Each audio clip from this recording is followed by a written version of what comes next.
भारत की टीम आपको पता है पहले एशिया कप के फाइनल तक रसाई हासिल कर चुकी है और कुछ ही देर में फैसला हो जाएगा कि होने क्या जा रहा है। एशिया कप में भारत के हाथों शिकस्त के बाद कौमी टीम की कारकर्दगी पर बड़ी बातें की जा रही हैं। टीम की कोचिंग और डिफेंसिव अप्रोच है उस पर भी तनकीद की जा रही है, खास तौर पर इस मौके पर जब अगले महीने आपको पता है कि वर्ल्ड कप आ रहा है और कौमी क्रिकेट टीम इस वक्त आखिर कहाँ स्टैंड करती है। तमाम लोग इस बात का जवाब तलाश करना चाह रहे हैं। हमेशा के लिए थोड़ी जा रहा है, क्या हाथ हिला रहा है।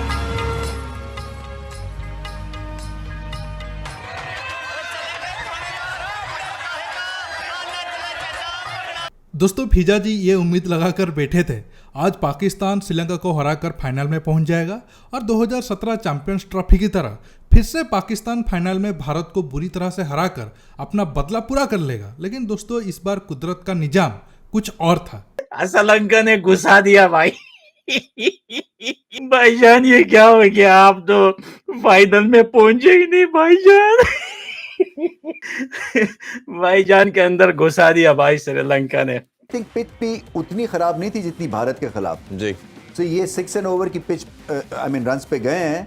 शायद ये ज्यादा रन्स कर लेते अगर वो भारत से हैवी डिफीट ना सफर की होती, क्योंकि आपका बैटिंग कॉन्फिडेंस बुरी तरह से डेंटेड था और उसी चक्कर में फिर ये सेफ्टी वाल्व इन्होंने एंगेज किया। बात पर कि यार आप विराट कोहली की बात करके एक तो पहले अपनी ज़हनी हालत पे या तो शक करवाते हैं, यहाँ ये बताते हैं लोगों को कि बाबर और विराट में कोई सिमिलैरिटी। अबे कोई सिमिलैरिटी भी ढूंढो तो ढूंढने से नहीं मिलेगी। वो विराट कोहली की तरह रन्स तक नहीं भाग सकता, हालांकि विराट कोहली उससे 5, 6, 7 साल बड़ा है।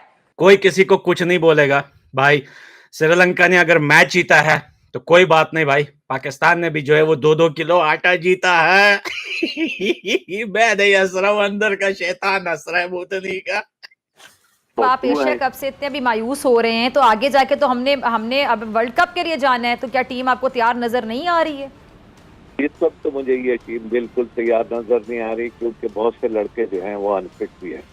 श्रीलंका ने आपके अंदर दे दिया है, उन्होंने बता दिया है कि वो आपका अब्बू है और हम भी आपके अब्बू हैं। अब्बू रिप्लेस किया जा रहे हो, रिप्लेस किया जा रहे हो। लानत है यार आपके ऊपर। गए बच्चे हार गए हैं। श्रीलंका ने इतना धोया इनको, इतना धोया इनको, इतना धोया कि इनकी टटी निकाल दी है मार मार के। घंटे बाबर आजम को और झोली में बिठाओ और बोलो ये हमारा किंग है। मैं थूकता भी हूं इस कुत्ते के पुत्र के ऊपर, ये किंग है हमारा। ना इसको कप्तानी करनी आती है, ना इसको बड़े मैच में परफॉर्म करना आता है। अबे भाई क्या मैच था भाई, क्या मैच था भाई। यकीन करें भाई, पड़ोसियों की गोटियां मुंह में अभी पड़ी हुई है। अभी तक नीचे ही नहीं गए। दोस्तों, सच कहूँ तो जब एशिया कप शुरू हो रहा था तब इंडियन स्क्वाड को देखकर मुझे बिल्कुल भी कॉन्फिडेंस नहीं था ये पाकिस्तान को हरा सकते हैं, क्योंकि हमारा स्क्वाड बिल्कुल एक तरीके से आप कह सकते हो कंप्लीट। वो जो टीम प्लेइंग 11 था उस कॉम्बिनेशन के साथ पिछले 1-1.5 साल से कोई मैच ही नहीं खेला था और पाकिस्तान अपने घर में ही सही बहुत अच्छा खेल कर आ रहा था। लेकिन एक मैच वो क्या बुरी तरह से हारे, उनका कॉन्फिडेंस ऐसा टूटा कि आप देख सकते हो कि वो श्रीलंका के साथ भी पूरे पावर के साथ मैदान में नहीं उतर पाए। अब तो लग रहा है कि वर्ल्ड कप में जो पाकिस्तान में चर्चा हो रहा था कि हम वर्ल्ड कप भी जीत सकते हैं, अब बड़ा सवाल उठता है कि अगर वो वर्ल्ड कप में टॉप 6 में भी अगर वो ख़त्म करते हैं तो वो बड़ी बात होगी। दोस्तों, अब मैं चाहूँगा कि आप कंप्लीटली बाकी वीडियो देख लीजिए, फिर आखिर में दोस्तों इस पॉइंट पर डिटेल्स में डिस्कशन करते हैं। ये कराची की क्रिकेट के जो अंदाता बनते हैं ना, ये घरों पे लड़के सिलेक्ट करवाते थे। ये वो लेग स्पिनर सिलेक्ट करवा देते थे जिनका बॉल पूरे ट्रायल में ब्रेक ही नहीं होता था। इसलिए समझ के मैं घर बैठ गया, ठीक ठाक क्लब क्रिकेट खेला हूं, हर क्लब मांगता था, बर्बाद कर दूंगा इनको मैं। ये बेगैरत और बेशर्मी की टीम है तुम लोग। बाबर और रिजवान इनके शहर में तुम्हें मुब्तला जिन्होंने किया है उनको बोरे भर भर के पैसे मिलते हैं और तुम अपने बाप माओ का पैसा जाया करके टीवी पे इंटरनेट जाया करके इनकी पब्लिसिटी, इनकी नेगेटिव प्रमोशन करते हो। मुझे खौफ आता है पाकिस्तान के फ्यूचर में जो बच्चे क्रिकेट लवर्स पैदा हो रहे हैं, इनको क्रिकेट की कोई समझ नहीं है बाखुदा। देखो, अब देखो, मैं तुम्हें कह रहा हूं कि शादियाने मत बजाओ, बारिश हुई है, बॉल अच्छा बॉल खुश्क हो गई थी विकेट, लेकिन तुम्हारे पास टके टके के स्पिनर्स हैं और टके टके का ये बॉलर है। ये अगर बॉल स्विंग ना हो रही हो, इसे क्लब लेवल के लड़के मारे, इतना मारे कि मार के फेंक डाले बाहर का ही। आप मुझे एक बात बताओ, चलो बैटिंग में तो तुमसे कुछ निकल के आया नहीं, ठीक है, तुम्हारी टांगे वो 19 साल का लौंडा खड़ी करके चला गया और तुम आराम से निकल भी गए खड़ी करके अपनी टांगे। वो तुम लेकर आए अपना पक्का दोस्त जिसको T20 का डेब्यू करा के तुमने न्यूजीलैंड के अंदर, और वहां से घुमाते फिराते आखिरकार तुमने बता दिया कि पाकिस्तान का राहुल द्रविड़ बड़ा सीधा बल्ला है। अबे तेरे सीधे बल्ले का, तेरा कॉम्पैक्ट होने का, तेरा जो है ना जबरदस्त ड्राइव मारने का हमने क्या करना है? हमें चाहिए रन। तुम्हें इसलिए खिलाया कि तुम ये नहीं हो सकता कि तुम पहली दफा कौन श्रीलंका के पास तो 200 मारा हुआ है तुमसे ज्यादा। ये तो वाले स्पिनर ही नहीं है जिन पे तुमने 200 मारा हुआ है। ये तो सेल के स्पिनर थे। जब 20-25 हो गए थे तो भाई पाकिस्तान के लिए कुछ रन मार के चला जाता। और ये जो इंटरेस्टिंग ना इसको ये पता है कि मैंने कब कौन सा बॉलर लगाना है। ये किंग है, ये कप्तान बनाया हुआ है आपने, ये घंटा है, ये घंटा जो आता है इसको बजा के चला जाता है। ये टिपिकली घंटा है। ये टीम है, 10 दिन पहले आप लोग बातें कर रहे थे कि हम इंडिया को बीट करेंगे, हम 266 चेज करेंगे, हम ये करेंगे, हम वो करेंगे। श्रीलंका ने आपको आपसे हराने हुआ, आप इंडिया को हराने की बातें कर रहे हो।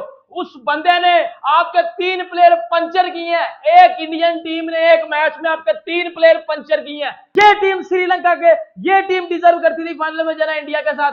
और भाईजान श्रीलंका डिजर्व करती थी, वो चली गई है। बाबर किंग है। ये किसे किंगशिप कहते हैं? ये किंग है, ये किंग वाली हरकतें कर रहा है बाबर आजम। ये मेराल भी नहीं है।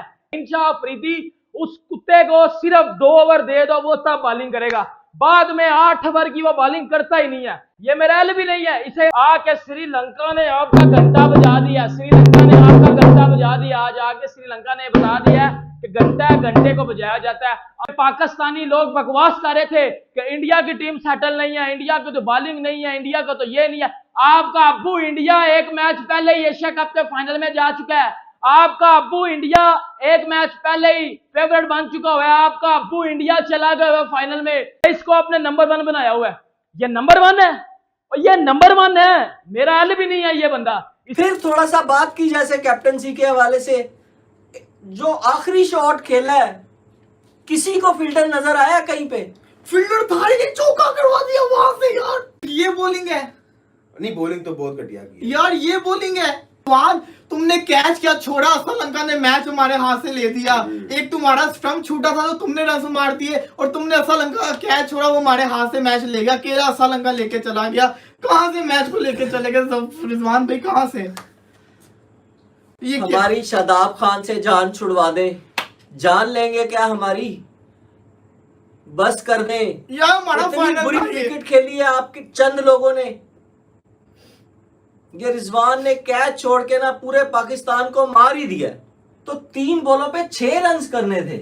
3 बॉलों पे 6 रन, इसका मतलब है मैच मुश्किल हो गया था। फिर आपकी कैप्टनसी को अपना दिमाग हाजिर रखते कि कहां पे एजेस लग सकते हैं। उससे जो पिछले ओवर में भी आपने फील्डर आगे ले लिए, उधर आपको पीछे लेना चाहिए था। इधर आपने ले लिए पीछे, उधर आपको फिर ये आखिरी ओवर के अंदर जो 3 बॉलों पे जब 6 रन चाहिए होते हैं ना, तो ज्यादातर ये देखा गया है कि जो फील्डिंग साइड है वो मैच जीतती है। देखिए, आज मैच शुरू होने से पहले श्रीलंका तो फेवरेट था और श्रीलंका ने तकरीबन 30 ओवर तक बहुत अच्छा खेला। पाकिस्तान को एक तरीके से आप कह सकते हो दबाव में रखा, और पाकिस्तान इंडिया से मैच हारने के बाद और एक्स्ट्रा दबाव में भी गया। लेकिन बारिश खत्म होने के बाद जो स्कोर था वो ठीक ठाक पाकिस्तान ने किया था। ठीक है, बारिश होने के बाद पिच थोड़ा बैटिंग करने के लिए आसान हो गया था, लेकिन रन रेट 6 पर 252 ये कोई छोटी रन नहीं थी, इसे डिफेंड किया जा सकता था। लेकिन पाकिस्तान ने शुरू में अच्छा बॉलिंग नहीं किया और बीच में बहुत सारे कैच और रनआउट मिस किए। अगर आप 10-15 ओवर पहले जो रिजवान ने कैच मिस किया था और नवाज ने रनआउट मिस किया था, अगर वो हो जाता तो आखिर तक जो मैच फंसा था वो शायद 2-3 ओवर पहले ही श्रीलंका हार जाती और पाकिस्तान जीत जाता। और अगर सच बताऊं तो मैं भी चाहता था पाकिस्तान फिर से फाइनल में आए और भारत पाकिस्तान को और बुरी तरीके से हराकर उसका जो बच्ची कुछ कॉन्फिडेंट था उसको भी ख़त्म कर देता। लेकिन उससे पहले ही श्रीलंका ने उनको आउट कर दिया। अब देखना होगा वर्ल्ड कप में जब भारत पाकिस्तान 14 को अहमदाबाद में मिलेंगे तब पाकिस्तान कैसा तैयारी करके आता है। हालांकि अहमदाबाद में एक तरीके से आप कह सकते हो पाकिस्तान का कोई चांस ही नहीं है। एक तो वो भारत का होम ग्राउंड है और भारत अपने होम ग्राउंड में कभी भी नहीं हारेगा। और जिस हिसाब से अब पाकिस्तान का कॉन्फिडेंस गिरा हुआ है वो तो बिल्कुल भी भारत का मुकाबला नहीं कर पाएगा। चलो ठीक है, ये एक तरीके से पाकिस्तान मीडिया में जो हवा बनाकर रखे थे अपने टीम को लेकर वो टूट गया। अब कुछ दिन वो उनके पीछे भागेंगे और उनको बहुत ज़्यादा क्रिटिसाइज करेंगे, और करना भी चाहिए क्योंकि बाबर आजम के कारण उनके टीम को बहुत ज़्यादा नुकसान हो रहा है। जो टीम 11 बनना चाहिए था वो नहीं बन रहा है। अगर प्लेयर खरीद रहे हैं, जो मतलब अपने टीम में जा रहे हैं, तो वो उनका सही पोजीशन में बैटिंग करने नहीं आ रहे हैं, और जो अच्छा परफॉर्मेंस कर सकते हैं उनको टीम में सिलेक्ट भी नहीं किया जा रहा है। छोड़िए, वो उनका प्रॉब्लम है, वो जाने। दोस्तों, आज के टॉपिक में बस इतना ही। आपको ये वीडियो कैसा लगा नीचे कमेंट बॉक्स में कमेंट करके बताइए, और ये वीडियो को ज़्यादा से ज़्यादा लाइक शेयर करना दोस्तों बिल्कुल मत भूलिए। दोस्तों रुकता हूँ, बहुत जल्द और एक न्यू टॉपिक के साथ मिलूंगा। नमस्कार, जय हिंद।